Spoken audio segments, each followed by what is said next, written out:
Hey guys! Hey, so this is a clay and chat today. I know it's been a while. I've just been like crazy busy. I don't know what's been going on. And like I've just been kind of taking a break from social media. So, which has honestly been really nice. I don't know. It's nice to just like disconnect from your phone and like read a physical book, which is wild. I'm actually turning pages. And obviously I've been knitting and crocheting and all that stuff as well. So, um, and doing pottery, of course. So lots of stuff. So the part that I'm at right now in my pottery process is I have thrown all my pieces. I just had a restock like last week. So now the whole process starts over. Some people, when they do a restock, they will, they'll like, when the kiln's done with the glaze fire, they'll just go ahead and start the next one. But I like to wait until everything is sold, shipped, and done. And then I will go ahead and I will start all over. So that's throwing, and I've got everything thrown. I've got a couple new shapes that I'm excited about. And then I've got my handles pulled. So I did that. And then I just need to trim them, which now that the Giffen group works for me, that works really well. So that's where we're at. And then I don't have, I have finished projects of like knitting and crochet, but I'm just making this one a quick one because it's super nice outside and I just want to go sit out and knit and listen to a book. So that's my plan for when I'm done with this. So anyways, what I was going to do today is I was going to go over the Mayco sample pack. So I don't know if anybody's gotten that. It's the 2023 and this is the first sample pack I've bought, but it's like the glazes were just too good to be true. And I was like, there's no way that these are actually this gorgeous.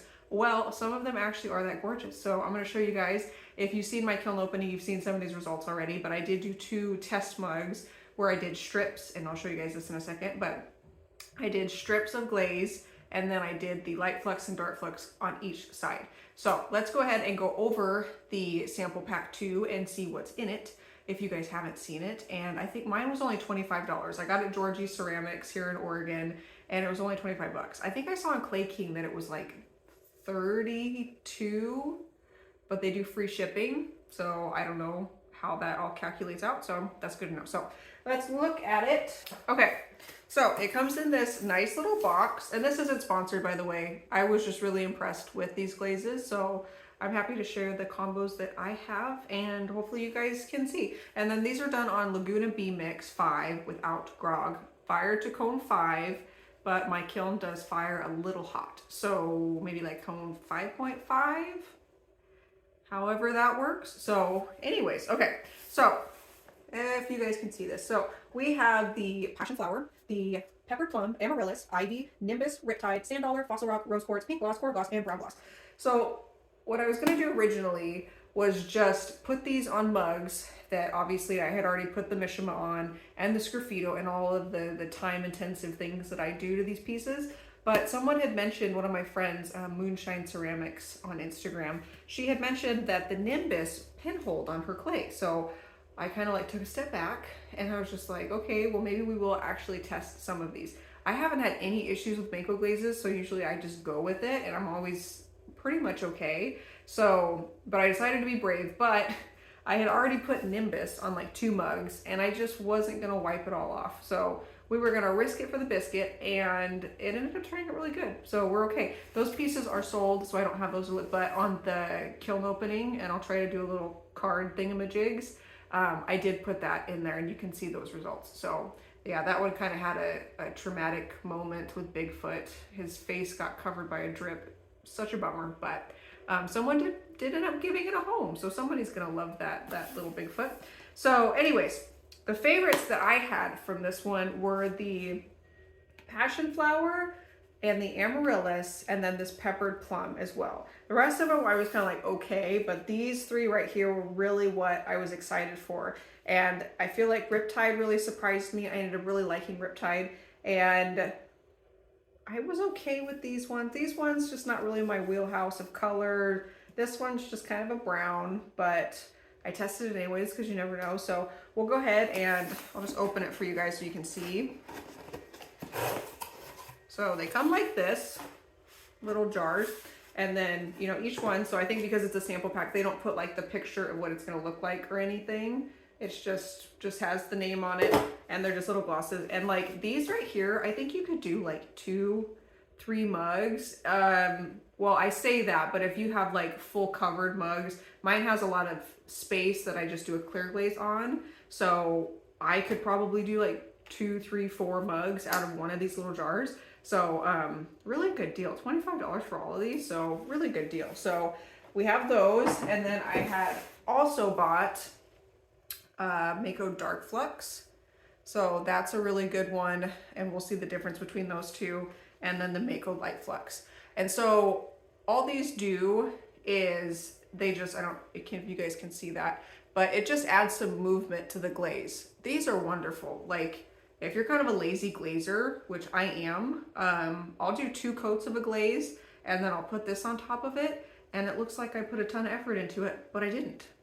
So these I highly recommend. Another one, I know that some people use Amico's oatmeal as kind of a flux situation. And then another one also, and flux, it just means it's going to make the glaze move. And then another one is Clayscape's cream. I've used both of those and both are really good. So those are also options if you don't want to use these. So we'll go ahead and get into the 2 mugs that I did. So we'll start with this one, and I didn't label them. So this is kind of off of memory and just like looking, because they do look a lot like the picture. So I am going to put this picture down so that I can actually see. So let's see. Let's start on this one. This one right here. So again, it's light flux and dark flux on each of these little patches. So this right here is Riptide. And Riptide I'm really excited about, especially like this one. But you can see, and this kind of gives you an idea, that sucker runs. So you got to keep an eye out for that, because I only did a little bit to like right here, and then it dripped all the way down there. So that is a runner. So that's something that's good to know. And then we've got this one. I'm gonna say it's the rose quartz, I think. Yeah, this is the rose quartz. So this one right here is rose quartz, and maybe if I would have done 3 layers, it might have looked different, but the rose quartz with the light and the dark flux. And the light flux looks nice. Again, that is a big runner, but I wasn't really impressed with this one. I thought from the picture that I was gonna like it a lot more. And maybe it has potential and I just didn't put enough coats on. So we'll do some experimenting, because it looks really nice on the box. So I don't know, we'll see. Okay, and then this one is, let's see, this one I believe is Sand Dollar. Yeah, Sand Dollar for sure. Yeah, it's gotta be Sand Dollar. So this one I'm not super impressed with. I don't really like the dark browns, but if that's something that you're into, that could be a good one. This one is Ivy. Ivy was really nice. I was really excited for Ivy and not so excited for Riptide, but I like Riptide better than Ivy. So that's kind of fun. Really like the light flux on that one though, so that's nice. And then this one is Fossil Rock. This one, and it's interesting how the dark flux really is. It's much darker, so that's something too. Again, that's not really my favorite. I knew that from the box though, that wasn't gonna be my favorite. And then on the handle we have, that is the Nimbus. So this is the one that my friend said she got pinholing on hers. I have no issues at all. It looks really good. I did get some blisters on the handle, but that's probably just because I applied it a bit thick. So that's all good. And then on this one, I did do light flux and then dark flux, but you can't really tell. So I know on the mugs that I had done, the light flux was a bit wider coming through. So yeah, so this is kind of a fun way to test glazes. It's just a hand-built mug, texture on the bottom, and then I just carved out pieces, and then yeah, doing these strips like this, and then the light and dark flux, it gives you a really good piece to look at, and that way you really, so this was a fun way to do this. Okay, and then the second mug, this one has most of the ones I was really excited about. So this one I actually eat oatmeal out of every morning, so it's got a purpose too. It's functional, and it also is a test. So all right, this one is the Amaryllis. I know that one for sure because it's gorgeous and I love it. And I have a knit mug. I should have brought it out here, but I didn't. I have a knit texture mug with this on it, and it is so nice. I did it with, maybe I'll pop up a picture if I remember, but it had Amaryllis, the whole thing, winter wood on like the top like third, and then light flecks on top of that, and it is so pretty. I love that mug. So it didn't sell in the restock, so that ends up being a blessing for me because I get to keep it. So I'll accept it. It is all good. But the dark flecks on there does do really fun stuff. I might have to try that some more because that actually is really cool. So that's nice. And then I think this is the Nimbus again. Yeah, so this is the Nimbus again. This one you can kind of see the difference a bit better than that handle. So the white light and then the dark. So that one looks nice as well. That one has some good movement, and so does the Amaryllis. And then this one is really pretty, Passion Flower. I will say with this one, I only did 2 coats on the mug that I did for it, and it should have been done with 3 because it was a bit streaky. It's almost like Celadon-esque. It's not a Celadon, but it kind of has that quality. So, and I also want to try that dark flux because I did light flux on the one before, but that dark flux is actually really pretty. So that's a really nice one too. I love purple. It's my favorite color. So, and then we have Peppered Plum, and this one I was excited about too because sometimes browns really go well with my designs, like with tents and whatnot, and that one just really nice. It really delivered. And then this one, which has like essentially no movement, pink gloss. Yeah, definitely the pink gloss. And you can tell, like, even with that light and dark flecks like that, just there is not a whole lot of movement there at all. So that's a very stable glaze if that's the kind of thing you're going for. And it's a kind of a Pepto-Bismol pink, you know, which isn't bad. It's a pretty pink. I don't know if I would use it again. I might. I don't know. We'll see. We'll see. I'm not sure. And then this one here is the Coral Gloss. So that one is okay too. It's a nice glaze. Again, not too much movement, but I don't know, maybe with some layering, like I wonder if the Coral Gloss with maybe the Amaryllis would be, or maybe the Coral Gloss with the Passion Flower. So that could be pretty, layering those two. Get a nice pink and purple combo. And then on the handle, we have the brown gloss. So it is brown and it is glossy and it lives up to its name. And it's just kind of boring to me.